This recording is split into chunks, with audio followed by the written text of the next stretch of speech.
नमस्कार. नमस्कार. तुमचं पूर्ण नाव आणि पत्ता सांगा. राम पंढरनाथ शिरस्कार, राहणार अकोट. बरं, आपण तुमच्या आता या केळीच्या बागेमध्ये आहोत. हां. तर किती एकराचं क्षेत्र आहे? हे 3.5 एकराचं. अच्छा, 3.5 एकराचं क्षेत्र आहे. जबरदस्त केळी बसलेली आहे आपली, आहे की नाही? तर या केळीवर तुम्ही हे धन्वंतरीचे प्रोडक्ट म्हणजे धन्वंतरी टेक्निक याचा कशा प्रकारे वापर केला त्याच्याबद्दल माहिती सांगा.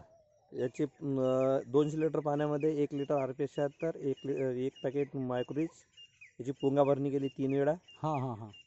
आणि RPSचंच DAP घेतलेले आहे. बरं ते याला जवळपास 18 बॅग टाकलेली आहे. बरं आणि त्याच्यासोबतच थोडं रासायनिक पण टाकलं आहे. बरं बरं. तर तुम्ही जे केळी लावली आणि तुमच्यासोबत बाकी इतर लोकांनी सुद्धा शेतकरी बांधवांनी केळी लावलेली आहे. हा.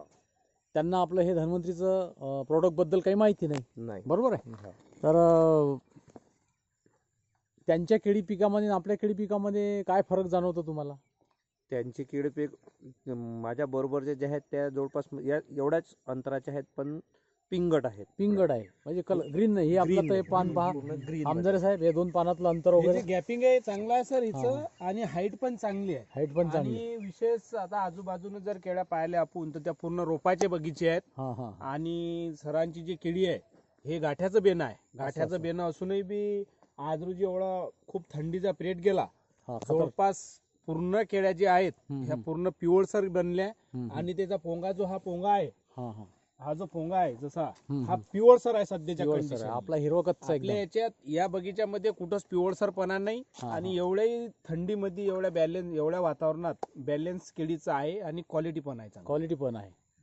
तर हे प्रोडक्ट वापरल्यामुळे तुम्हाला जो रिझल्ट आला त्याच्याबद्दल तुमचं समाधान आहे? माझं समाधान आहे. 100% समाधान आहे. 100% समाधान आहे. इतर शेतकरी बांधवांना काय सल्ला राहील तुमचा धन्वंतरीच्या टेक्निक बद्दल? मी सुरुवात केव्हा 6 वर्ष पहिले केली तेव्हा अर्ध वापरलं रासायनिक आणि RPS आपलं धन्वंतरीचे बरं. product.